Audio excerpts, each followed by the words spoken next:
Other interesting political news, you have General Motors CEO Mary Barra interviewing and defending the offer that she gave to the United Auto Workers recently.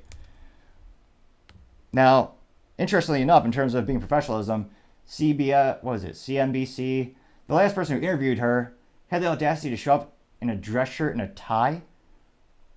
He didn't even suit up, as all men should always do, because you look best that way.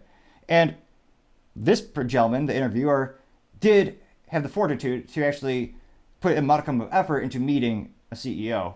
Although I would actually venture, anytime you leave the house, you should be wearing a suit. Society could use a little bit of a classing up, but that's just me. So he is wearing a little bit of a suit, and he's from CBS interviewing Mary Barra, interestingly enough, in front of a Cadillac, which is an ICE-powered Cadillac, as you can see the exhaust. So it uses an internal combustion engine. Just from marketing, I think that might be a hilarious kind of fail, because Mary is very proud of going EV.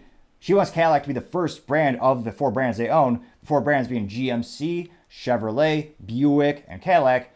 She wants Cadillac to be the first full EV fleet, presumably specifically by 2030. All the company brands going full EV by 2035, which is a very aggressive timeline when you think of how few fiscal quarters relative to the company business there are left to hit those points. And again, a lot of changes are going to be made or need to be made in order to hit those goals.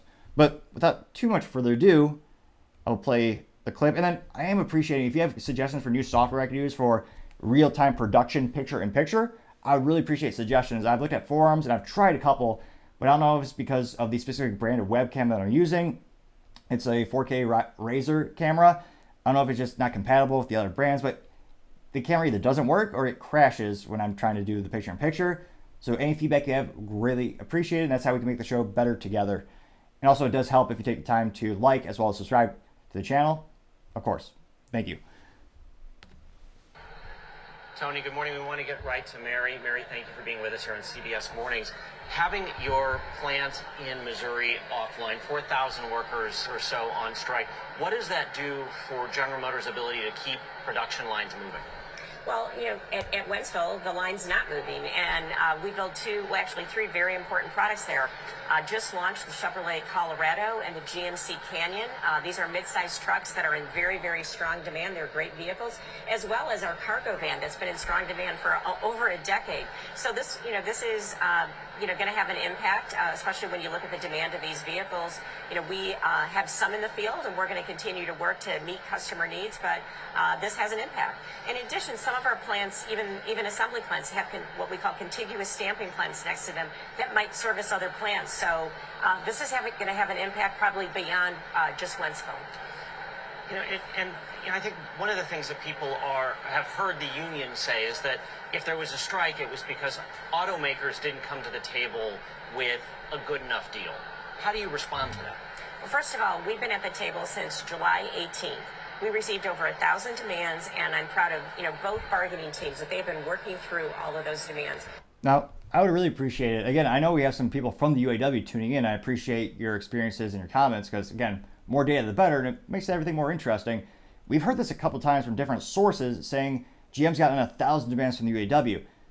And does anyone, and again, maybe I'm being overambitious, but does anyone have any text messages or email chains? And I feel like if we're able to show some solid proof, it might make everyone more comfortable, everyone thinking we're all on the same page. Because we're hearing different stories from different sides. And again, if they did truly get 1,000 requests, that's a lot. I can't imagine how much you have to go in terms of having an accountant calculate the actual impact that just a little change would have in the demands from the union and how it would affect the business long term. You have to think about, well, how much is that little change going to cost in the aggregate overall? How much will it increase the cost of goods for that one specific product? Because again, these different vehicles, some are more profitable than others. It's why a lot of these brands are killing small compact vehicles, unfortunately, because they don't make money. Traditionally, they're built to a price point because it's a budget consumer and they can only afford so much. So they're actually usually, if you have to pay someone the same wage, one person is working on a Cadillac, they're making the new Cadillac SUV, another person is working on the now defunct, I believe, Chevy Cruze. Well, those people, if they're getting paid the same wage, the Cadillac, very profitable, historically speaking, but the Chevy Cruze, I mean, you might be losing money on that. More often than not, you are. But I partially digress. We put 4 offers on the table. Each one we iterated after listening, because part of negotiation is problem solving. Understand the challenge and find a solution that works for everyone.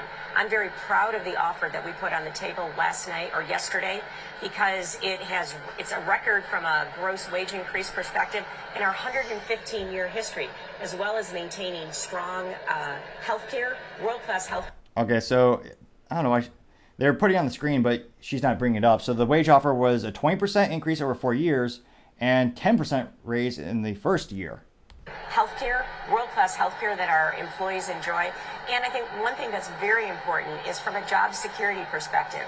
In this contract, we have product and work for every single one of our plants. And that didn't happen by accident. It happened because a few years back, as we started to plan for this historic transformation from internal combustion vehicles to EVs, that we would have work for all of our people, because we wanted them to come along with us on this journey. It's one of the reasons why we developed power units internally, so they could be built at the plants where today an internal combustion engine is built. So we've been working on this very hard. So, we have a historic offer on the table. We think we're at the table now, ready to keep going and get this resolved as quickly as possible. Your offer was about a 20% pay raise in addition to what you were just talking about there. The union's been asking for up to a 40% pay raise. They want a 4-day work week, return of pensions, among other things.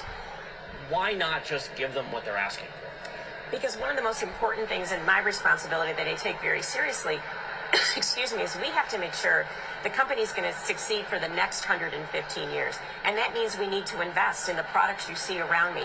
If we don't invest in new products and have products customers want to buy, that impacts the number of vehicles we build, which directly impacts how many people are part of our manufacturing team. So we need to be able to keep investing in new products. And right now we're at a peak because we're investing not only in next generation internal combustion engine vehicles to make sure the customer demand is still there, along with improving fuel efficiency, but also the customer demand for EVs. Oh, I did some research. I did a little fact checking. Mary Barra does not do stand up, but that's pretty good, because the customers, they're not demanding that. More often than not, they want internal combustion engines, because again, they'll last a quarter of a century or a million miles. Well, if it's a Toyota or a Honda, and also third parties can actually service them with maintenance and parts. EVs are like smartphones; you're locked in. And you look at what the consumer demand is when you do polls and you see what they're buying. Mostly ICE, and now there are more people open to the idea of the hybrids, which I would argue are also not great for long-term ROI, because again, $20,000 batteries in that thing. Once the battery's dead, it just becomes a regular car with an internal combustion engine. But I partially digress.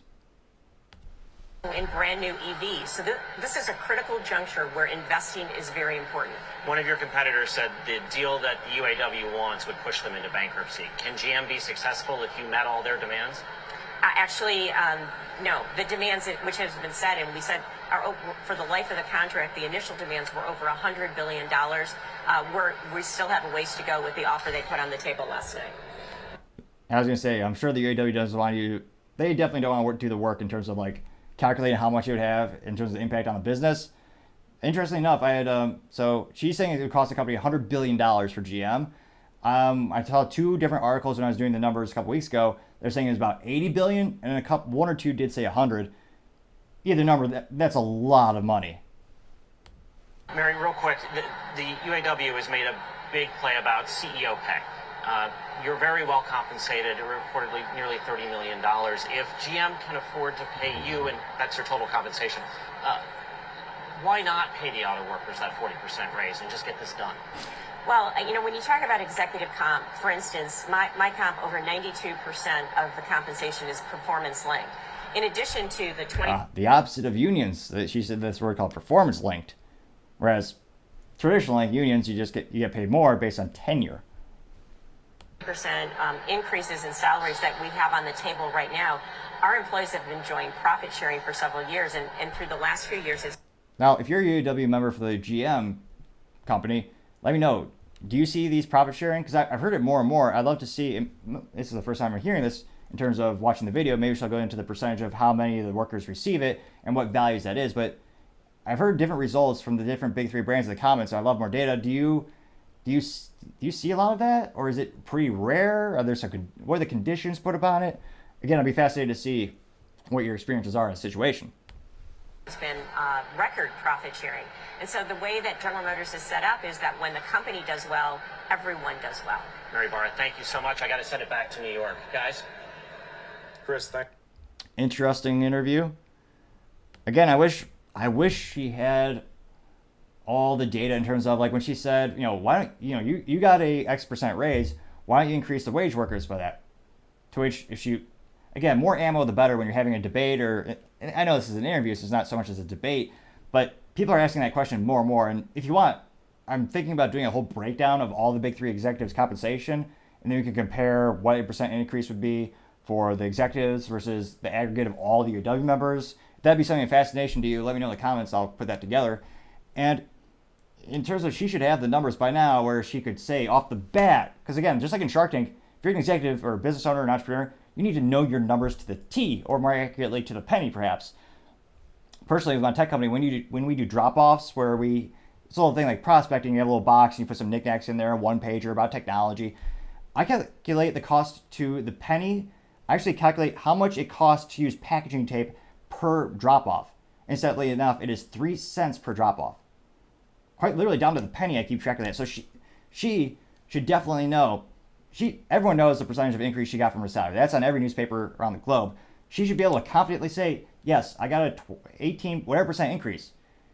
That costs the company $2 million, whatever it is.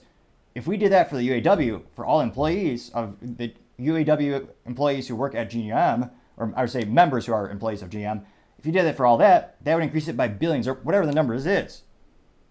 She should definitely have that number is good to go, but that's just my 3 cents. What are your thoughts? Do you think she made a good defense of the ideals? Do you think her line of thinking is correct for the company's long-term outlook? Of course, interesting to see, how does she look in the comments? And unfortunately, it did actually close out.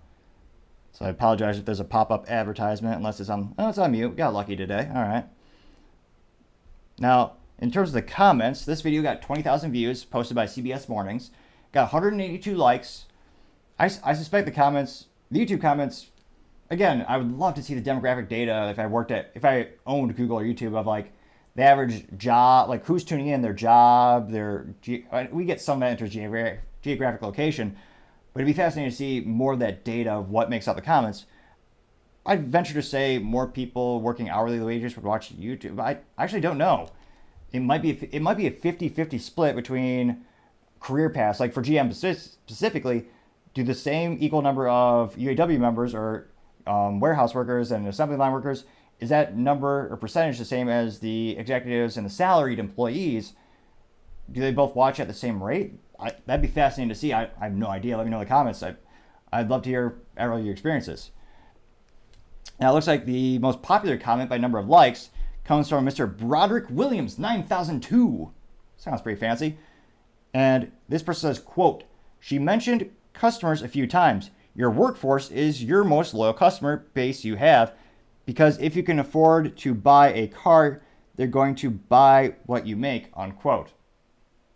This person got 84 likes, which, no, that is a dumb comment. I say that because, and if you're in the UAW or GM employee, you know this, like my family knows this, you get the friends and family discount. That's one of the reasons. It's kind of cool. If you go to Michigan, you'll see a lot of big three cars on the road.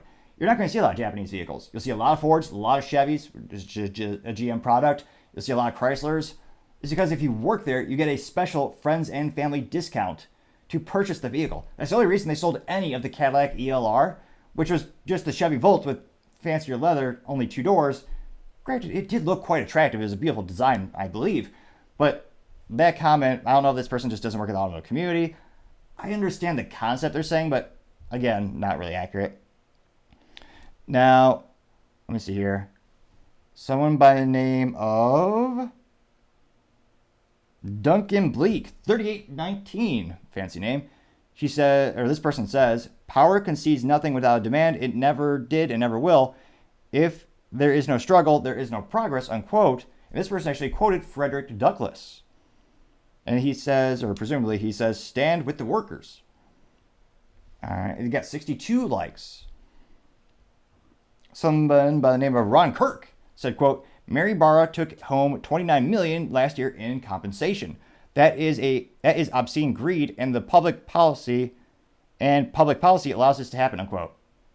This uneducated person got 62 likes, which again, public policy, it's the company. If you don't like it, become a shareholder and vote down on the initiatives like raising their salary.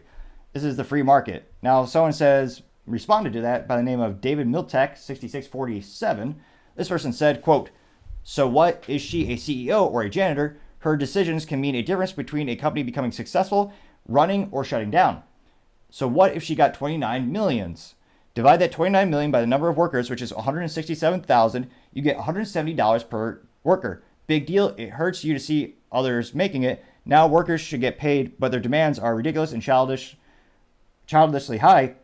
Huge pay increase, and to top it off, a 32-hour work week." And it has a laughing emoji, unquote. I do appreciate this person did the math, because so few people want to do the math these days. But it is true. That's $170 per worker, which, hilariously enough, would be taxed by the government that they vote for, and the union dues would also take another part of it. So a couple responses that are more positive about GM. Let me see here. Someone by the name of the Royal Bad Boy, this person said, quote, "Have you ever seen Mary Barra, what Mary Barra makes in a year? 11,000 an hour plus 28 million. They're not very good at grammar, I apologize. $11,000 plus an hour, 28 million plus a year. This woman shouldn't even show her face." I got 58 likes, which is interesting. So anecdotally speaking, when I talk to folks at GM and I talk to some of the people there, interestingly enough, when you talk to GM employees who work more on the executive side, even what you would consider entry level, but they're working at the headquarters and stuff, a lot of them were telling me that the line workers loved Mary Barra. Perhaps that was, of course, before the negotiations were happening, but it is kind of fascinating to see the different perspectives you see based on where someone's working, their experience, what have you. And actually, that'd be a great question. If you work at the UAW before the contract negotiation currently, did you have a positive impression of Mary Barra as a leader? And did you care about her compensation package? I'd be fascinated to see what that difference of opinion might be before and after this came all about. It looks like, yeah, there's still a fair amount of comments. Somebody name of Brock11223 said, quote, "I don't care what the answer is. The CEO gives all it says. She is just greedy and not willing to share the same rewards for the union workers. It's just unfair. CEOs are selfish to the core and just exploiting the situation," unquote. So she's got 34 likes, which she did say that they have the profit sharing. Now, again, I want the number. I'd love to have the numbers of what's the percentage of workers that get to participate in that, what are the parameters, how much is it? She said it was record amounts. What are they? So, interestingly enough, not too surprised to see, let's see here.